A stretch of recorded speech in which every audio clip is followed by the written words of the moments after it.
Conectando, pronto. E aí, Nareli, tudo bem? E aí, tudo jóia, Renê? Tudo bem, tá em casa? Tô em casa, tranquila. E você, em Hum, casa também? Não, eu tô no escritório. Hoje eu tive que fazer uma diligência. O cliente teve um problema de última hora, eu tive que sair de casa, ir lá, ajudar a resolver. E aí vim para o escritório. Tô sem almoçar até agora, perdi o almoço em família. Que danado. Tá me ouvindo bem? Tá tudo Tô ok aí? ouvindo, você tá me ouvindo também? Tô ouvindo bem. Bom, nós já temos aí algumas pessoas acompanhando. O Giovanni, bem-vindo, Giovanni, o Enio, o Thiago, Orival. Aham. Então, Nareli, como é que tá a quarentena? O que você anda aprontando? Muito trabalho, na verdade, né? Porque, embora a gente esteja em casa, a gente não tá de férias, né? Trabalhando em todos os aspectos. E com bastante medo, né? Do que vem a seguir. Como é que vai ser esse retorno pós-quarentena, né? Que acho que é o que a gente mais fica com medo. É verdade. É, eu acho que está todo mundo nessa tensão, né? Assim, expectativa, sem saber como vai ser, o que vai ser, e o fato dos números não serem os números reais, né? Tanto dos Sim. casos confirmados quanto dos casos suspeitos. Isso é preocupante. Então, tem muita gente que fica nessa tensão. A gente não sabe se as atividades vão voltar ao normal já na semana que vem, se vai demorar mais um mês. Em São Paulo, eu tô vendo uma discussão do prefeito de São Paulo de que a quarentena vá se estender. É claro que não da maneira rígida como está, mas que vá se estender pelo menos até julho, para evitar o agravamento da crise. Enfim, então, acho que o que cabe a nós, Nareli, hoje, é tentar tomar assim, as medidas de precaução básicas, né, mínimas. Precaução, higiene, isolamento, enfim. Eu acho que é Sim. o que cabe a nós, o que está ao nosso alcance, né? É, a única.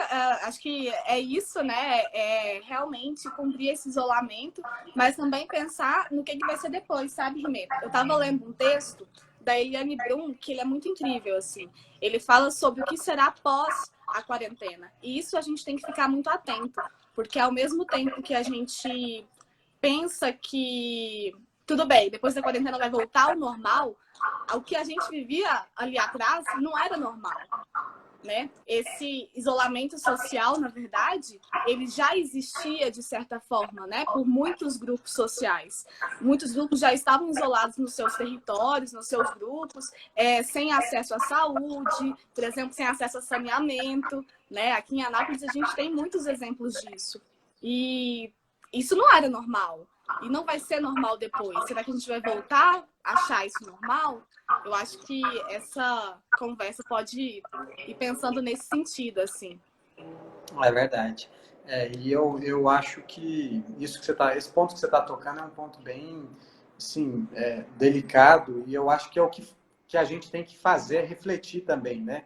É tirar o momento para refletir de como que a gente estava vivendo, né? Como que o país, a economia estava se sustentando, levando uma rotina de normalidade que não era normal, né, que muitas pessoas vivem e viviam à margem e continuam vivendo à margem. Então, nós precisamos pensar em como incluir essas pessoas. Eu te agradeço pela disposição em poder conversar com a gente hoje, comigo hoje, nessa live. Você já tinha feito live ao vivo no Não, eu Instagram? não faço live.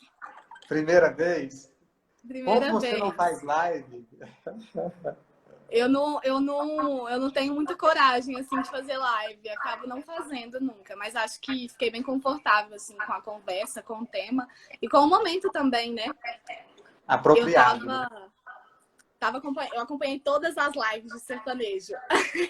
E aí, uma das discussões que eu estava fazendo com alguns amigos é sobre a potência, né, que a gente tem enquanto arte, enquanto cultura, de construir economias criativas e solidárias. Mas como a gente não acessa as redes, achando que este é um espaço que é desprezando mesmo, né? E aí, quando a gente vê, né, Goiás despontando, né, de uma forma que às vezes existe também uma avaliação positiva e negativa, mas despontando nesse cenário de produção de conteúdo durante a quarentena e fazendo arrecadação de alimentos, arrecadação de materiais de higiene e tudo mais, o quanto isso devia ser reproduzido por nós que somos pequenos, né? Por grupos de arte e cultura menores, por nós que somos agentes sociais, figuras públicas, o quanto isso poderia ser melhor utilizado e às vezes não é, né? Porque a gente tem vergonha de colocar a cara no sol. É verdade, Nareli. Agora, eu acho assim que muitas dessas práticas aí que você citou, dessas atitudes que estão sendo tomadas nesse período de distanciamento social, porque tem muita gente passando necessidade, eu acho que devem permanecer, né? É o tipo de coisa que a gente tem que tirar como exemplo para que a gente tenha como prática pessoal, prática nos nossos grupos, nos nossos coletivos, né? Nos espaços profissionais que a gente atua, mas, ao mesmo tempo, eu tenho preocupação para que isso não se torne uma forma de exposição eu vi muita crítica, sabe? De exposição e de massagear o ego e de distribuição de esmola, do mínimo, né? Eu acho que a gente tem que pensar para além disso. Eu acho que é importante a gente manter algumas práticas. Eu estou vendo gente tendo atitudes solidárias do ponto de vista profissional, do ponto de vista do comércio, enfim. Isso é muito importante, porque você usa os seus atributos, você usa os seus recursos, a sua formação para servir ao outro de maneira solidária, né? Porque o período, o momento nos exige isso. Então, eu acho isso muito mais genuíno do que simplesmente distribuir alguma coisa ou entregar alguma coisa, sabe? Sim. Mas, enfim, eu achei muito bacana o tema que você propôs para a gente discutir hoje, que é a economia solidária. E tem um cara muito, não sei se você tem conhecimento, o Paulo Singer. Você já ouviu falar? Sim.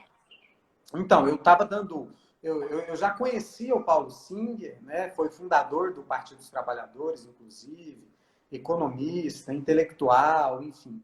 Mas antes da gente conversar, eu fui dar uma pesquisada, fui dar uma estudada, claro, para eu poder ter capacidade de diálogo com você.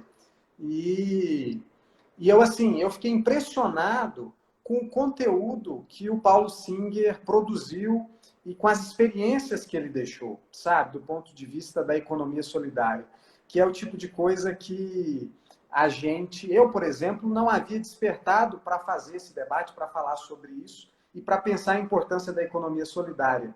Se não fosse o momento, se não fosse esse momento que a gente está vivendo. E como o momento nos provoca isso, a gente vai buscar algumas experiências e buscar conteúdo, e nós temos conteúdo, nós temos experiências que nós poderíamos já estar aproveitando sem ter necessidade de ter que ter essa provocação por causa do momento, entende? Então, assim, eu acho que o Paulo Singer é um dos autores e dos cientistas nessa área que deixou uma grande colaboração. Tem várias experiências no governo federal que foram implementadas, que foram bem sucedidas e que estão se deteriorando. Estão se deteriorando, a verdade é essa. Por quê? Porque não teve empenho do poder público, né, dos novos gestores, porque os novos gestores não tiveram atenção para isso, para a importância disso, de fomentar, de fortalecer a economia solidária. E às vezes nem é um projeto, né? Assim, nem é um projeto destes que chegaram agora. A gente tem que entender também que existe um avanço do neoliberalismo que vai de encontro com essa proposta, né? É verdade, é verdade. Mas, assim, que você está falando, é um projeto, né? É um projeto neoliberal que não permite, não dá espaço para esse tipo de discussão. Mas o momento está impondo a todos nós, sociedade, né, a todos os gestores, esse tipo de discussão. Porque não se trata apenas de uma teoria mais ligada a uma ideologia política, a uma teoria política, mas a uma realidade social humanista, né? Uma realidade social de convivência pacífica, de convivência solidária, a palavra de estudo. Então, eu acho que isso vai despertar nas pessoas, ainda que elas não se apropriem do termo economia solidária, né?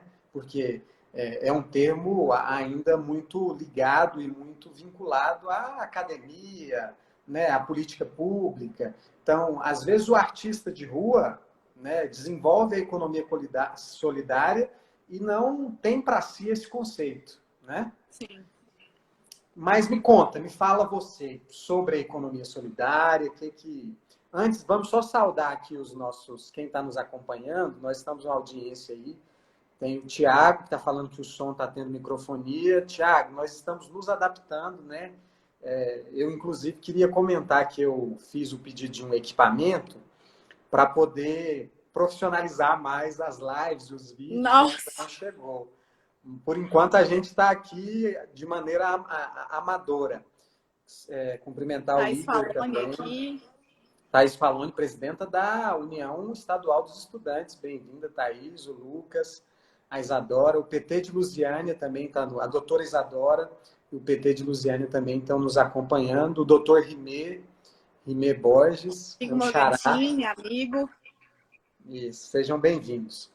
Mas me conta você sobre economia solidária, suas experiências, quais são as perspectivas, o que você assim, anseia, o que você projeta e qual que é o seu sentimento de colaboração nesse sentido? Então, eu propus esse tema por conta de duas situações que a gente vive aqui em Anápolis e que às vezes é muito desconhecida pela população. Quando a gente passa ali no centro de Anápolis, a gente vê inúmeros comerciantes negros que são refugiados em Anápolis, né?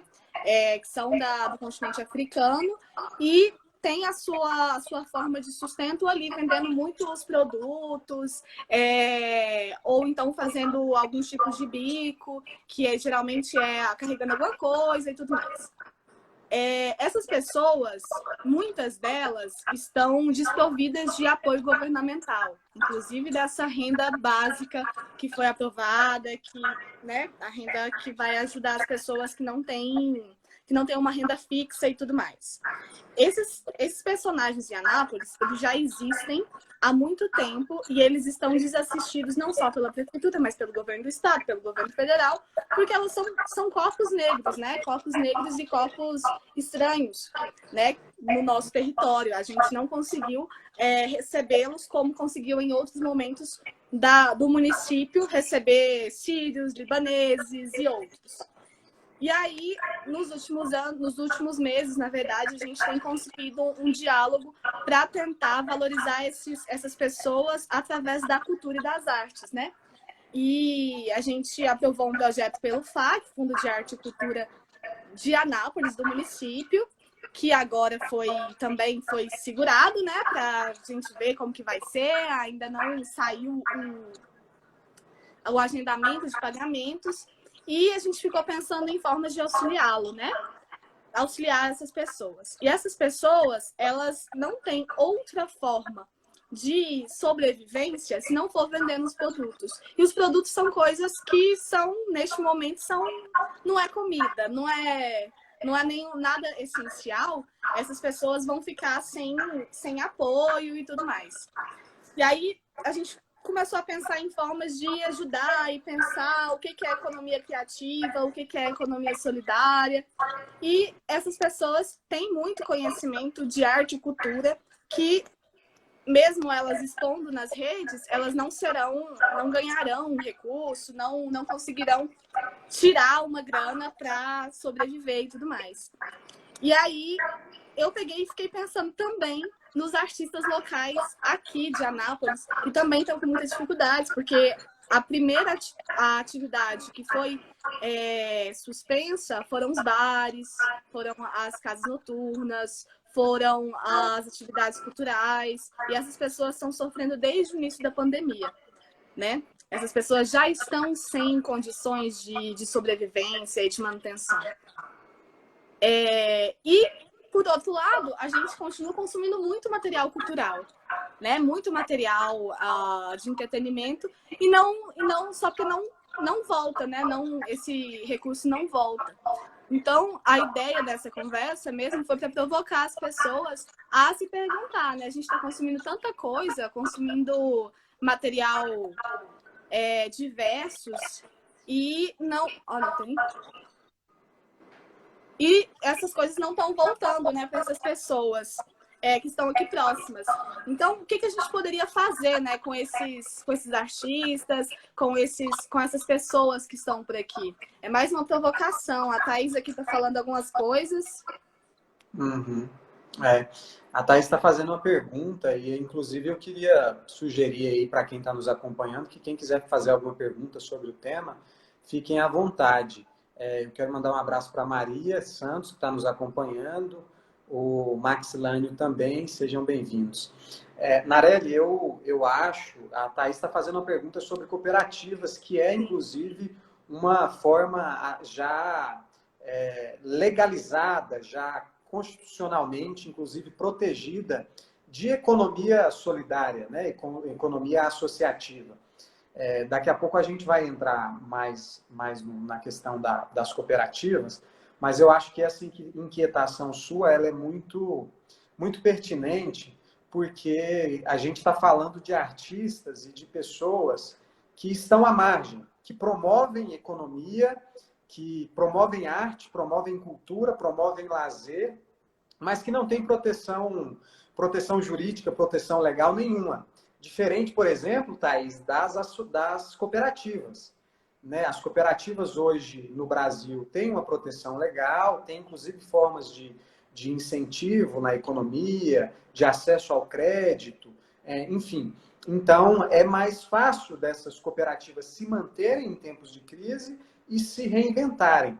Agora, quando a gente fala dos artistas de rua, das pessoas que promovem o lazer ou que sobrevivem da sua arte na rua, que estão à margem, essas pessoas, às vezes, elas não têm o documento de identificação. Você tocou aí nos imigrantes africanos, nos imigrantes venezuelanos, que a gente vê muito nas ruas de Anápolis, inclusive, e essas pessoas, às vezes, não têm a formalização jurídica da sua própria identidade.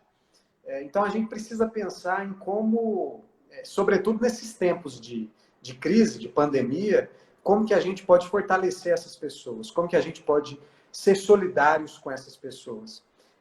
São medidas urgentes, são medidas que devem ser tomadas de maneira, eu acho que até individual, porque urgente, é necessária, mas eu acho que a gente precisa também pensar e começar a elaborar políticas públicas, para quando isso passar, a gente ter uma rede de assistência, uma rede de proteção que não permita essas pessoas sofrerem tanto quanto estão sofrendo agora. E nós estamos vivendo e vendo essas pessoas sofrerem, né?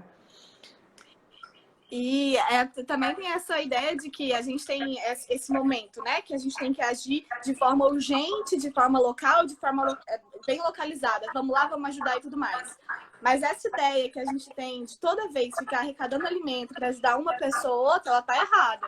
Porque, na verdade, a gente tem que garantir que todas as pessoas tenham condições de ter alimentação digna, ter saúde digna, né? A gente está falando muito sobre saúde neste momento, mas o que mais, que eu acho que tem sido mais complexo é que há pouco tempo atrás o nosso ministro de saúde, ele fazia o lobby das empresas de saúde, meu Deus, de plano de saúde, né? E isso é uma questão muito delicada, né? Esse lobby de empresas de plano de saúde foi o que fez com que o SUS tivesse uma derrocada, né? O fim do Mais Médicos e todas essas ações, elas são coisas que aconteceram de forma urgente e que estão tendo um resultado catastrófico nesse momento, né? De crise, de pandemia. E, infelizmente, para a gente conversar sobre economia, sobre formas de viver o futuro pós-quarentena, não tem como a gente não pensar em tudo isso, né? Porque às vezes a gente vê uma posição muito drástica do presidente Bolsonaro de briga, de guerra com o ministro dele, mas E a gente fica achando que o Mandetta tá ótimo, mas não tá ótimo, né? Tem muita coisa aí nessa questão e tudo mais. Outra coisa que eu acho importante é que eu estava assistindo uma live outro dia do Agô, um projeto que eu auxilio e tudo mais, e estava com a turma do Bongar, que é de Pernambuco, de uma comunidade ali da Xambá, uma comunidade quilombola da Xambá, e eles falando que como é que o Estado quer que a gente se precavenha e tudo mais, se a gente não tinha acesso à água, né? Água potável, se a gente não tinha acesso ao mínimo, né? Então, tudo isso são coisas que a gente precisa pensar bastante antes de ir para as locais pontuações, assim, né? Antes de fazer o seu contraponto, eu quero mandar um salve para o nosso secretário estadual da Juventude do PT, o Gabriel, está aqui falando lindos. Gabriel, que é um lindão e gentil. O Paulo Roberto Belém também está nos acompanhando e o Guilherme Narciso também nos acompanhando. Paulo Roberto Belém. Você falou aí sobre a questão das cooperativas, e a Thaís tocou na questão das cooperativas. Eu acho que é uma maneira institucionalizada, é uma maneira formalizada, legalizada de incentivar a economia solidária. Eu acho que o que falta muito para os gestores públicos e para a própria sociedade é tornar mais acessível o sistema de cooperativa para as pessoas que às vezes vivem em cooperativa, comercializam em cooperativa, mas não têm formalmente uma cooperativa constituída. Então, eu acho que investir mais em cooperativas, em economias cooperativas, sistemas cooperativos de produção, de comércio, de distribuição, é uma forma de atender boa parte desse público que vive à margem na nossa sociedade, produzindo lazer, produzindo arte nas ruas, e que poderiam muito bem se integrarem através de uma rede de cooperativas. Então, eu acho que falta muito por parte da sociedade civil, e aí quando eu falo sociedade civil, para além do poder público, porque também às vezes a gente fica falando muito do poder público, acho que falta. Nós estamos vivendo um momento hoje no país, no Brasil, em Anápolis, no estado de Goiás, que falta incentivo às formas de economia solidária, e as cooperativas é apenas uma dessas formas, uma dessas espécies de economia solidária. Mas falta também essa compreensão da sociedade civil.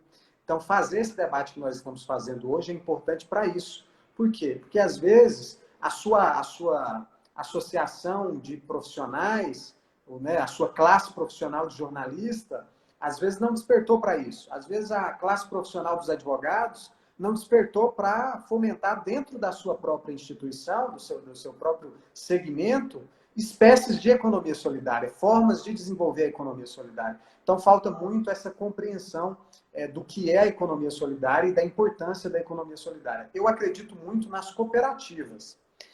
A Thaís colocou o Paulo Singer, que eu citei, que foi fundador do Partido dos Trabalhadores, economista, falecido em 2008. Ele, inclusive, foi, Narelli, titular da Secretaria Nacional de Economia Solidária. Nós tínhamos, olha só, tínhamos uma Secretaria Nacional de Economia Solidária que foi implementada em 2003 pelo governo Lula e que hoje não existe mais. E eu estava vendo uma entrevista dele antes de participar dessa nossa conversa aqui, e ele falando que o SUS começou a implementar a política de desfazimento dos manicômios, né? A política de e aí exatamente, tem tudo a ver com o que a gente está falando. E aí, isso no mundo inteiro havia essa tendência de desfazer os manicômios, de dar uma atenção de inclusão para as pessoas que viviam com problemas psiquiátricos e lá compulsoriamente internadas em manicômios. E essa é uma tendência mundial na década de 80, 90, e eles preocupados em como incluírem essas pessoas, né? Porque essas pessoas que tinham problemas psiquiátricos, elas viviam nos manicômios a vida inteira. E algumas famílias sustentavam essas pessoas no manicômio, pagavam as mensalidades, enfim. E o Paulo Singer trouxe essa preocupação. Teve uma audiência com o ministro de saúde à época, que não me recordo o nome, e o ministro da Saúde queria saber dele o que fazer com tantos loucos, né, que sairiam dos manicômios e iam ser reintegrados na sociedade. E o Paulo Singer falou, vamos fazer economia solidária, vamos fazer feiras de loucos. E na entrevista ele fala que, na entrevista que ele deu em 2018, ele falou, hoje no Brasil nós já temos em torno de 600 feiras solidárias, de economia solidária, com loucos.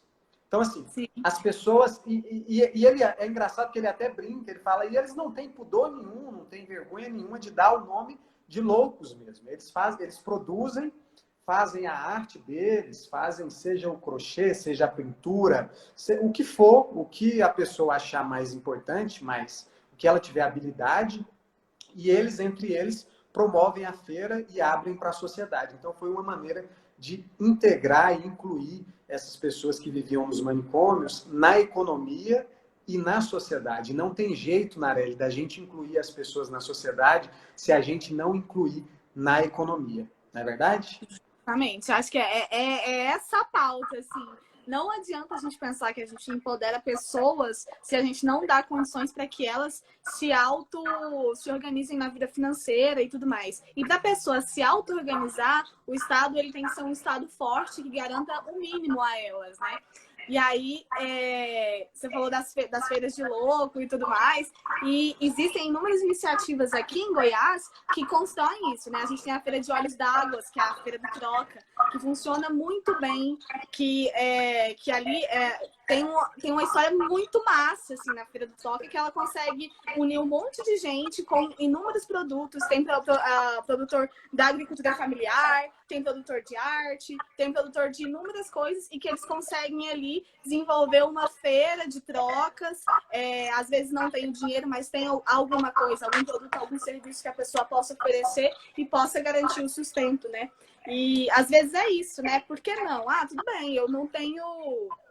Nesse momento eu não tenho a prata, né? Eu não tenho ouro, mas eu posso oferecer um serviço que a pessoa precisa e eu vou ter aquele alimento ou aquele produto, e a gente vai conseguir ir se reorganizando, né, como sociedade. Porque no momento tá difícil para todo mundo, ninguém tá com dinheiro, né? É verdade. Então, como que a gente pode fazer para garantir? Aqui eu tenho um pouquinho mais de comida, né? Os produtores da agricultura familiar nos interiores fazem muito isso, né? Ah, fulano, vou levar uns ovos ali porque fulano vai me dar o leite, né? E essas coisas, elas não são feitas, não são realizadas mais nos grandes centros, porque a gente está todo mundo com muita pressa. A gente esqueceu que existe um vizinho, que o vizinho passa fome, que o vizinho tem problemas de saúde, que o vizinho tem alguma coisa. A gente nem sabe quem é nosso vizinho, né? Verdade. Então... E um aspecto da economia solidária, que é esse que você está tocando, a Thaís comentou ali, a economia solidária é uma forma de inclusão social. Esse é um aspecto muito importante, a Thaís está falando ali, inclusão social. É um dos aspectos mais importantes da economia solidária. Ponto. É um aspecto importante. Mas esse que você tocou, eu acho que é assim, primordial, que é o fato de você suprir a necessidade e de você ter uma relação de proximidade, uma relação de afetividade.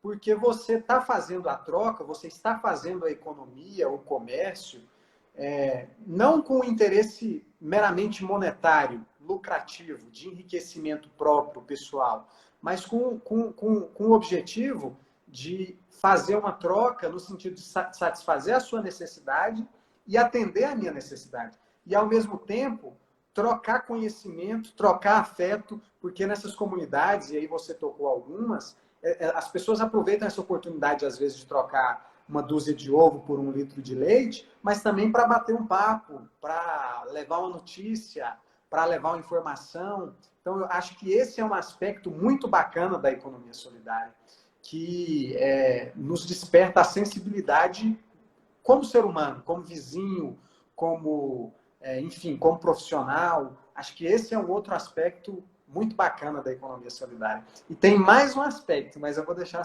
você falar. Bom, e aí, assim, eu acho que para além dessa ideia da economia solidária, a gente também tem a economia criativa, que é fazer que as coisas aconteçam, que as comunidades continuem com a sua identidade, continuem construindo coisas através da cultura, enfim.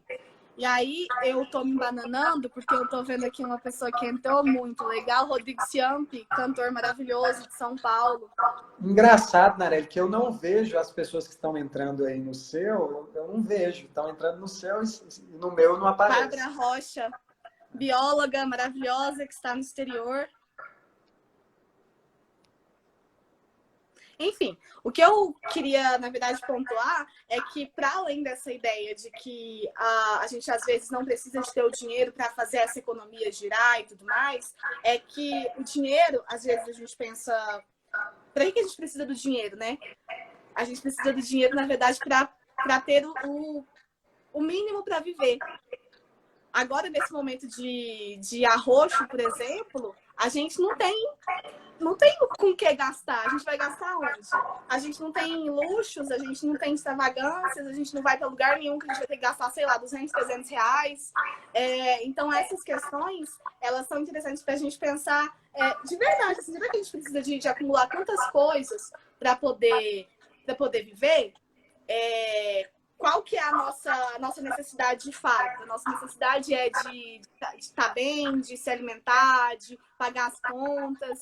Então, eu acho que todas essas questões são importantes da gente pensar para pensar no pós, né? Porque depois dessa quarentena, a gente vai ouvir muito a palavra retomada. Retomada do crescimento, retomada da saúde, retomada do desenvolvimento. E essa palavra retomada, eu temo ela, porque ela vai ser motivo para a gente falar assim, sabe esse negócio da gente cortar o salário de 50% que está acontecendo agora? Então, ele vai se tornar uma verdade que vai ter que continuar.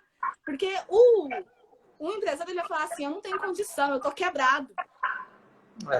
É verdade. Então, todos os direitos que a gente alcançou com tanta dificuldade, eles vão ser vilipendiados, né? Eles vão ser, de certa forma, abalados. Então, essas coisas a gente tem que pensar muito, assim, porque a gente sabe que não estava fácil antes, a gente sabe que não vai estar nem um pouco fácil depois, mas a gente tem que pensar em formas, maneiras de garantir o mínimo para nós, sabe? E o mínimo é garantir o respeito ao trabalhador, o respeito, porque... A gente pode ver aí, né, essa pressão que estão fazendo ao Caiado, né, para voltar a trabalhar e tudo mais. Isso é a prova de que sem o trabalhador nada anda. Então, eu acho que é uma forma de a gente reconstruir as formas que a gente trabalha também nas grandes empresas. É verdade. Eu quero mandar um salve aqui para Gesilda, nossa companheira, mãe da amiga Ludmila. Está mandando boa tarde aí. Boa tarde, Nareli e Rimê. Um abraço para o Yuri, que também está acompanhando. Paulinha também entrou, o Frank. Bom, eu quero também ressaltar outro aspecto, né? Eu falei do aspecto da inclusão social, eu falei do aspecto da necessidade da economia solidária, né? Da troca afetiva, da troca de recurso. E um outro aspecto é a autogestão. E a democracia. A economia solidária, diferente da economia convencional, que é a economia que a gente vive hoje, ela nos dá, Nareli, a possibilidade de fortalecer a nossa democracia, a nossa capacidade de diálogo. Porque você não tem um intermediário, você não tem um patrão, você não tem um empresário intermediando o negócio, intermediando a relação contratual. É você com a sua economia, com o seu produto, com o seu recurso, e a outra pessoa com o produto dela, o recurso dela. Então, isso estimula, isso fortalece a capacidade intelectual, a capacidade de diálogo, a capacidade democrática da pessoa e, consequentemente, fortalece a nossa democracia. Então, essa autogestão que a economia solidária nos possibilita, eu acho que é um outro grande aspecto que serve para a gente considerar o quanto é significativa a economia solidária. E o quanto a economia solidária vai ter um papel importante no nosso processo de reinvenção. não de retomada, mas de reinvenção, e isso que você falou é muito importante, que vão vir com essa palavra de retomada, retomada do crescimento, retomada dos postos de trabalho, retomada do emprego, enfim. Nós precisamos nos reinventar. E aí ressaltar esses aspectos da economia solidária, eu acho que faz a gente compreender quanto a economia solidária é significativa e pode nos trazer grandes benefícios e nos aprimorar enquanto seres políticos, enquanto seres humanos, sobretudo. Sim. E sempre pensando nessa ideia de que, tudo bem, a gente tem a possibilidade de fazer uma discussão com a pessoa de como que a gente quer vender esse produto, mas pensando de forma solidária de fato. Não dá para a gente reproduzir também uma ideia de patrão das grandes empresas, porque senão vai estar caindo por terra tudo que a gente propõe enquanto economia solidária, né? Eu queria que você citasse, eu tenho alguns exemplos de economia solidária que eu acho muito bacana. Por exemplo, lá no bairro que eu moro, que é ali na região do Recanto do Sol, no Vale das Antas, tem feira domingo e quarta, né? Feira de produtos hortifruti, enfim, que eu acho assim, um negócio muito bacana é feira, né? Apesar de ainda a compra ser feita com dinheiro e tal, mas eu adoro ir em feira e adoro ver feira acontecendo. E nessa feira que eu participo, tem um senhor que ele promove a economia solidária. Ele tem vários produtos, na verdade, não é nem a economia, não é nem é feira de troca, na verdade. Na feira do bairro, a banca dele é de troca. Faz uma troca. Isso. E aí ele tem vários produtos, uma infinidade de produtos. Tudo que você pensar tem na banca dele. E aí você chega lá, às vezes, com um calçado, ou às vezes com uma lixeira, e se tiver algo que te interessa, seja aí um armador de rede, você pode trocar o seu calçado pelo armador de rede. E assim, um senhorzinho, que às vezes não tem esse conceito, essa compreensão que a gente tem do que é economia solidária, e ele promove isso em Anápolis. Eu faço questão de sempre passar por lá e conversar com ele, e às vezes trocar. Então, eu acho que esse é um exemplo concreto que eu tenho proximidade, tenho relação. E um outro exemplo são os bazares. Principalmente nos bairros periféricos em Anápolis, tem muito bazar. E eu acho que o bazar é uma forma de economia solidária que se popularizou muito e tem acontecido ultimamente. Acho que é uma das formas, inclusive, que deve ser mais incentivada. Eu, inclusive, tenho peças de bazar, roupas de bazar, gosto de ir a bazares, gosto de usar roupas de bazar. Por quê? Primeiro que é mais barato, é mais em conta. Depois... Muito mais, né? E depois, sabe o que eu acho bacana? E depois porque aquela roupa tem um significado.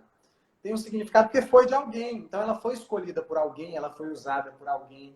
Isso, para mim, importa, sabe? Então, eu acho que o bazar e a feira de troca são dois exemplos assim reais, concretos, e que existem bem perto da gente aqui em Anápolis. Sim.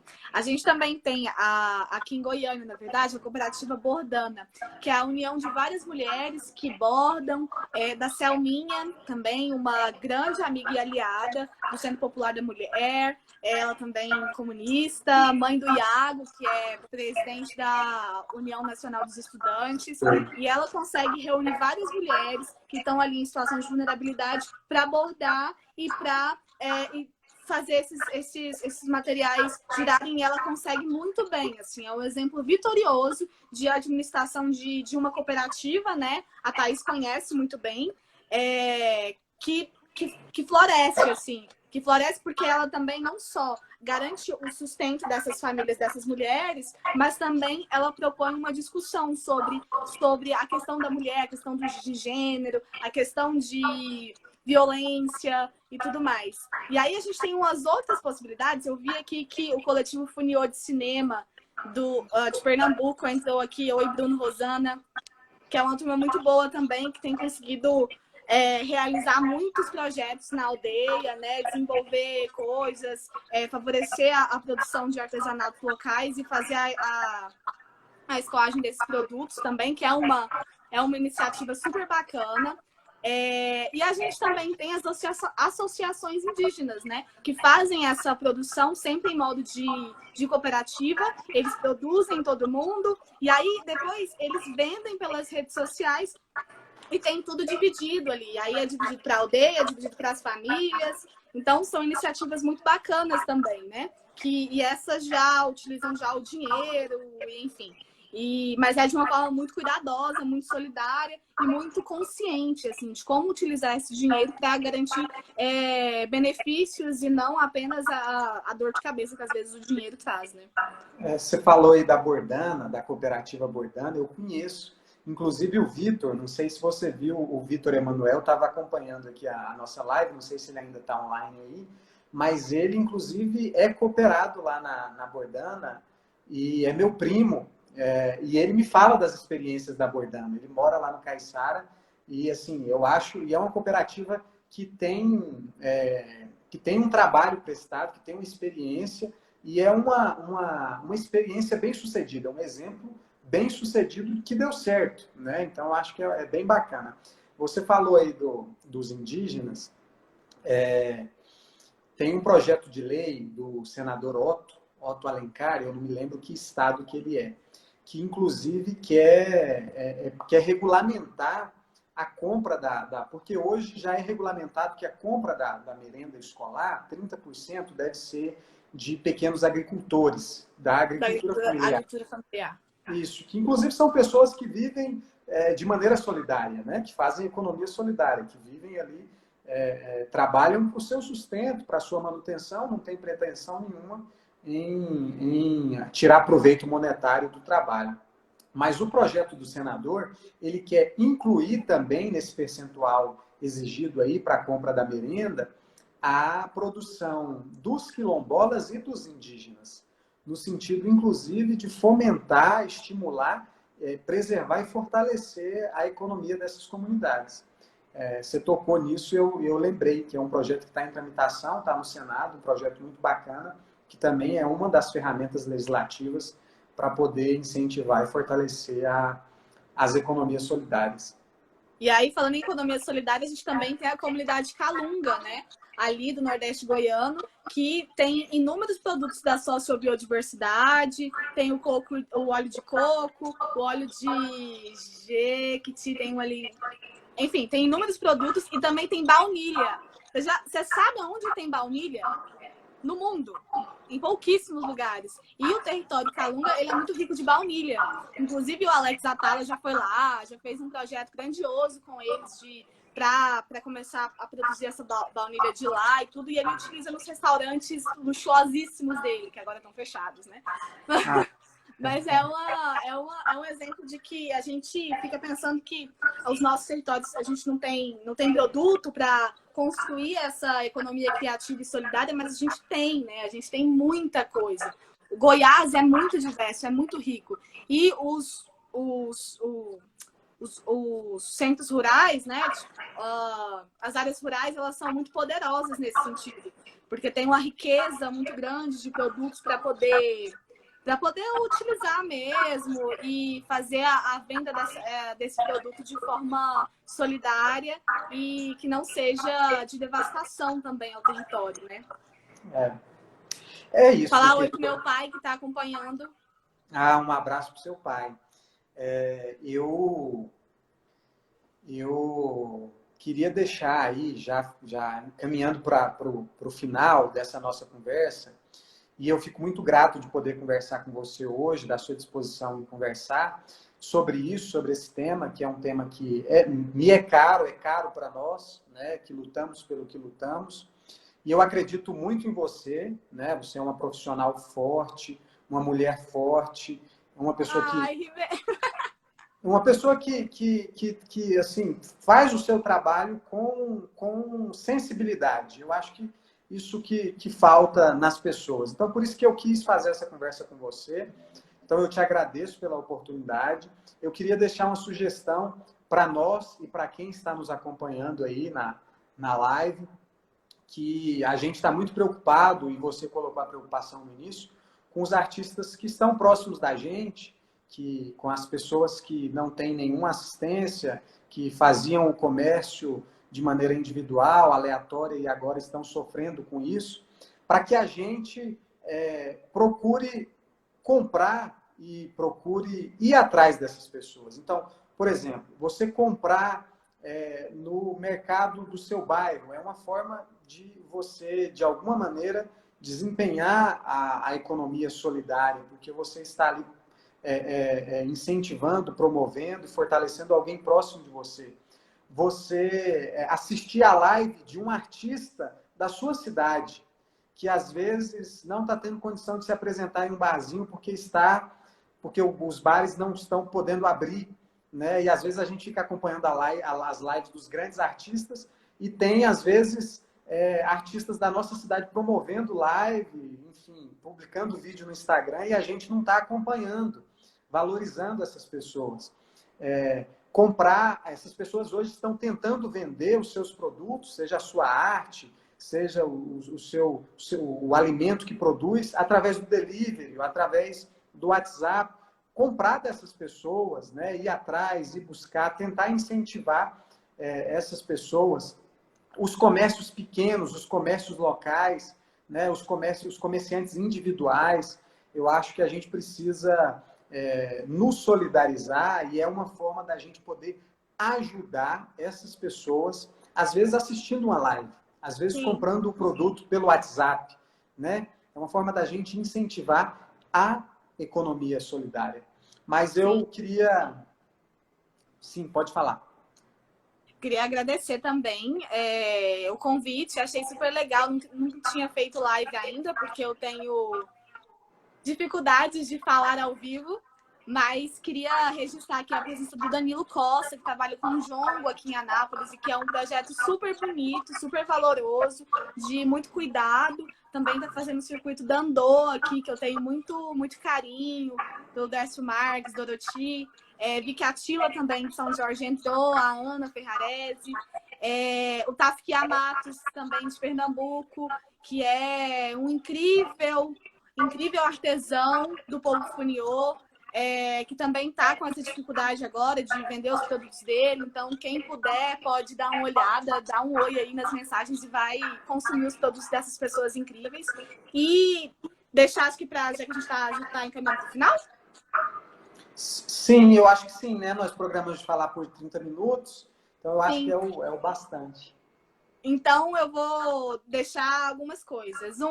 Se você produz, se você que está assistindo essa live, você contrata algum tipo de serviço em casa, por exemplo, de um diarista e tudo mais, não cancele, pague, e se você tem condições, pague essa pessoa para que ela fique em casa. Se você tem condição de consumir produtos da sociobiodiversidade, acione essas pessoas e compre esses produtos pela internet. Se você comprou algum tipo de ingresso de algum projeto, de alguma atividade cultural, não peça o ressarcimento, espere, porque a gente ainda vai conseguir realizar esse projeto em outro momento. Se você está aí na sua casa, entediado, e cansou de assistir as coisas do Netflix, procure os artistas locais, né? Eu vi que o Gol Bril tá realizando várias lives com músicos da cidade, está sendo super legal. A ideia deles é que eles estão vendendo cerveja e aí uma parte vai para o artista. Isso é interessante. Se você tem condição de garantir de ficar em casa, fique em casa, não saia, não vá para a rua fazer festa com os amigos, não vá assistir live na casa dos amigos, ouvir o Paulo Roberto. E use máscara. Eu tava implicadinha com as máscaras, porque eu falava que não, gente, não vou sair com máscara de pano e tudo, mas use. Se é a recomendação da OMS, vamos usar e vamos pensar no que vai ser para depois. Eu assisti a live do Ailton Krenak, que é um grande filósofo indígena, e ele falou uma coisa muito potente, assim, né? Ele citou o poema de Carlos Drummond de Andrade, que fala o seguinte: stop. Foi a vida parou ou o automóvel? E eu acho que isso é muito potente, porque a vida não parou, gente. A vida continua. A gente só não precisa de agir como a gente estava agindo antes, né? Sem olhar para o outro, sem olhar para o vizinho que está do lado, sem olhar para as pessoas que estão próximas. E se você conhece alguém que esteja nessa situação, dos refugiados que eu falei, que eu citei, tente ajudar de alguma forma, sabe? É uma cesta básica, que seja uma cesta básica, mas especialmente que você faça isso de forma respeitosa. Puder fazer isso de forma respeitosa, sei lá, se você tem um dinheirinho sobrando, vai lá e compra um produto, sabe? Ele vai se sentir muito melhor do que receber uma ajuda e você publicar no Facebook. Não publica no Facebook também, né, gente? Não tem necessidade, é verdade. Bom, minha querida, eu agradeço, viu, pela oportunidade. Eu acho que é um assunto que tem vários aspectos, tem vários desdobramentos que nós precisamos aprofundar e precisamos criar elementos práticos para poder implementar na nossa cidade, aqui em Anápolis, para poder implementar na nossa rotina. Eu te agradeço absolutamente pela sua disposição, pelo papo. Acho que tem muito espaço para isso e necessidade disso na nossa sociedade. O momento nos exige isso e nos fez pensar sobre isso. Então, tem muito espaço, é uma possibilidade real.